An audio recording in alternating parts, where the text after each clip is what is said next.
কেন আর্লিং হালান্ডকে ফুটবলের রোবট বা বুলডোজার বলা হয়? ব্রাজিলের বিপক্ষে ম্যাচেই তার জবাব মিলেছে। পুরো ম্যাচে বল খুব বেশি সময় তার পায়ে ছিল না, কিন্তু হালান্ডের খেলাই এমন। তিনি বল ধরে রাখার চেয়ে সুযোগ কাজে লাগাতে বেশি বিশ্বাস করেন, আর সেটাই করেন নিখুঁতভাবে।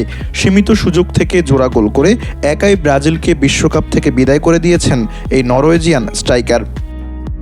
প্রায় 2 মিটার উচ্চতার হালান্ড মাঠে নামলেই প্রতিপক্ষের রক্ষণভাগে চাপ তৈরি হয়। তার গতি, শক্তি আর গোল করার প্রবল ক্ষুধা তাকে আলাদা করে তুলেছে।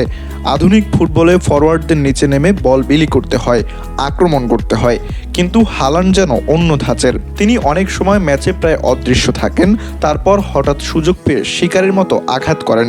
তখন আর প্রতিপক্ষের কিছু করার থাকে না। অনেকেই বলেছিলেন ক্লাসিক নাম্বার 9-এর যুগ শেষ, কিন্তু নিজের প্রথম বিশ্বকাপেই সেই ধারণাকে ভুল প্রমাণ করছেন হালান্ড। ইতিমধ্যে তিনি করেছেন 7 গোল এবং গোল্ডেন বুটের লড়াইয়ে কিলিয়ান এমবাপ্পে ও লিওনেল মেসির সঙ্গে সমান তালে আছেন।